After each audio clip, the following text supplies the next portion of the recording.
It's another day. Thursday. Yep. That's 4 days in a row. I think we got to do this. I think it's like 60 days or something. Then it becomes a habit. Okay. Something like that. It's like there's like a rule. Everybody knows what the rule I'm talking about, but I don't. But there's something like that. It's a day limit or something. Anyway, so he's gonna power through that. While he's working on that, I'm going to work on our surprise FD that just showed up and figure out why it doesn't start. I'm gonna go through the troubleshooting process and start with the basics and work my way up. Based on the story, it was working fine. Everything was great. He drove it home, parked it. 2 days later, he goes to start it. Nothing. It just cranks. So normally that's a sign of a bad fuel pump, because fuel pumps do fail like that. They'll work and work all day, and then as soon as you park the car and turn it off, it's just like, all right, we're out, and it logs out right then after there. So that's a good sign, but check that already. It's not that, but it also still could be. So we're not going to rule it out, but we're just going to go through the process, see what we find, get this fixed, and get this out, because the spot that it's currently occupying needs to be occupied by something else.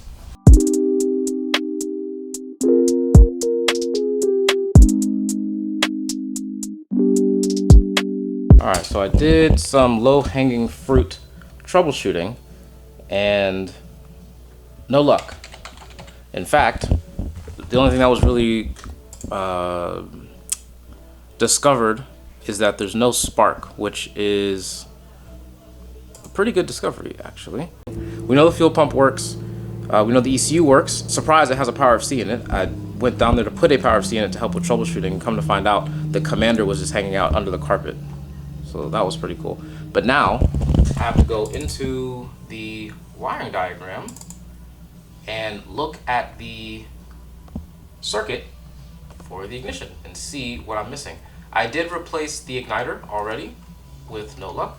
I replaced the coils, no luck. Did all the easy stuff, no luck. So now I actually have to work. Alright, so I'm a few hours into this and gaining access to the injector connector just to verify that they were getting power was difficult, because, well, the rat's nest is still present. So getting access to it without breaking everything, super hard. But I did it, verified it's getting 12 volts with key on, and it's also getting 12 volts during crank. The ground, I'm just assuming, is present, because without an oscilloscope I can't really test that. And also the ground not being good would imply that the ECU was bad. Well, I used his power FC, and I also used my power FC, which I know is good. Same issue. So the problem now is that there's no spark and there's no injector, but we do have fuel pump. Something's missing. I've been through all the electrical stuff. Obviously swapped ECUs, the whole nine. So I don't know at this stage, but I'm going to keep pressing on and I'm going to figure something out. And yes, I did check all the grounds. They're good. Meanwhile, Josue is over here working super hard or something. Alternators on, power steering stuff is on, oil lines, fuel lines, all that stuff. He's finishing up the turbos now with the BNRs and the 99 spec housings that have the seal, the embradable seal on the inside. You have to clearance them so that the blades don't hit. Even though it pretty much perfectly centers while it's running, when it's not, as it gets up to speed or it slows down or it gets back up, if it wobbles a little bit and it hits the sides, then that's not good. Okay. So it needs to be completely clear. So I'm just get back into the wiring diagram. I'm sure whatever I'm missing is just like really dumb. Really dumb. And yeah, I did check the ground in here too. I checked all the obvious stuff, so now we have to get into the not so obvious stuff. I'm doing my best to not have to try to take this whole thing apart, because it's going to spiral out of control if I do that. You ask, whether you come out and ask physically, or the universe throws you a bone, or your spirit cries for help, I don't know. We had a visit from Mr. Pencil Tuning himself. Shout out Neil. And at my lowest moment, where I was just racking my brain, he shows up, I tell him the problem, and within a few minutes, problem solved. You know why? Because he's Neil. and there's nothing anybody can do about that. I don't know if he knows how much power he has, but it's a dangerous man. So anyway, this car is now fixed, if you want to call it that. And the issue ended up being that it's an old car. So it's something that's more common on like Skylines and stuff, R33s and SR, Nissan type cars that have the big blue connector. The harness connector is at like a tight 90. And it lives that tight 90 for its entire life, 30 plus years or so. And then we go in there and we start touching things, and then we move the harness out of the way. When you have copper that's been in that position for so long, it wants to stay in that position. So when you move it inside the jacket, it can actually break and give you all sorts of weird electrical problems. That's what happened here. It's exactly what happened here. The whole time I was doing all my tests and everything and trying to get it to start and do this, that, and the third, I had the ECU laying like this, pretty much, right? Well, Neil told me to do a certain test before it got all figured out, and I ended up moving the ECU to like that. Neil turned the key, it turned on. Didn't change anything, nothing happened, it was literally just that. Then we started doing some other stuff, and Neil said to poke around. So in the process of doing this and shaking the ECU, it shut off. Turned it back on, and then we started isolating it down to each individual plug. And if you push on one of the plugs, literally just touch the wires, it shuts off. It explains why all my tests were coming back positive. It explains why everything was making sense, but also not making sense all at the same time. Just an absolute mess, but it's solved now. The bigger issue is, in order to fix it, gotta replace the harness. Yeah, so there is a patch repair that can be done, but no. So he's still working hard on these turbos. Yeah, I'm almost done. Yeah, he's almost done. He's got the clocking down. He already fit him. He's got the heat shield on. He's got the wastegate on. He's got the water lines, return, all the plumbing. Yeah. Now to put all this back together, which is annoying, but gotta do it. Just getting here down to the thing was aggravating, but whatever. So put all this back together, close this car up, wait for him to give me a call back, and then we can figure out what's going on, what he wants to do. Because replacing that harness, especially in an all-stock car like this, oh, there he is. There he is. Phone's ringing. We spoke. We got it all sorted out. We know what we're going to do. Just for posterity's sake, I want to show the problem in real time. So it turns on. Gotta hurry before it gets hot. Watch this.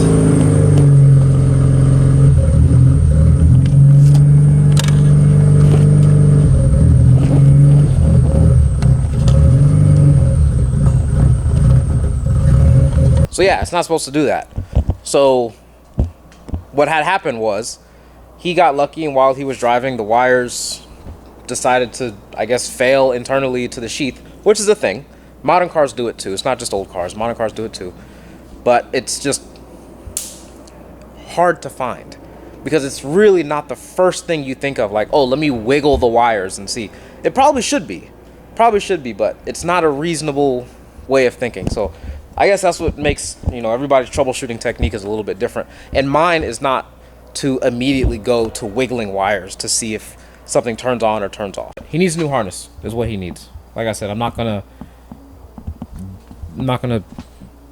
try to fix that, because if I fix that, the odds are extremely high another issue is going to pop up somewhere else, because now we know the harness is susceptible to this issue.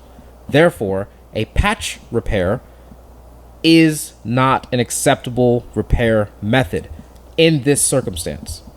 It's just not. Is it acceptable? Would it work for many years? Probably, maybe. But here's the reality.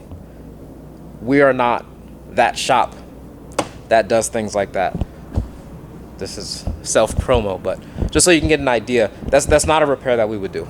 If you have a problem like this, where if you wiggle wires around, replace the harness if it's an option. If you have to make a patch repair, make a huge repair all the way as far back as you possibly can and replace as much as you can, so on and so forth. But it's dangerous, because whatever wire it is that's ducking out, which I think it is the TDC sensor of the two CAS sensors on here. You have NE and you have G. So this one is G.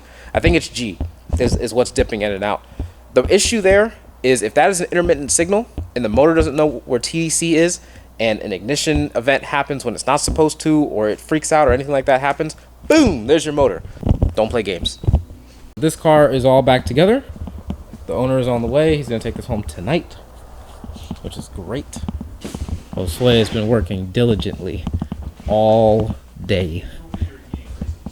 What are you talking about? Raisins? Yeah. Oh, yeah.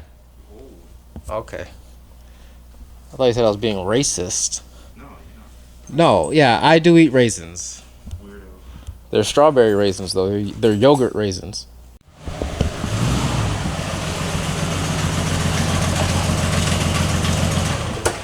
So that's the end of another day. Thursday, 4 days in to the new format. I think it's working out. Future me will know when I go to edit this how nice it is. Since there's nothing, this should be super easy to edit. So ideally, all these videos will come out on time, all the time, from now into infinity. Because that's the primary reason why y'all don't get nothing from the FDA page. Because editing takes way too long. 4 hours of video is about where I'm at. So we're gonna finish this tomorrow. We only have a few little-ish things to do. They're big, but they're also little. But what's important is the turbos are in. They're right there where they belong. Everything else is in. It's all where it belongs. Look, lower radiator hose is even on. That's insane. And Josue is gonna spend his overtime time working on his poor Jeep truck thing. All right, well, you got it under control. All right, so Josue's gonna do that. I'm gonna go home. So unsupervised. I'm gonna leave you guys right here to watch him.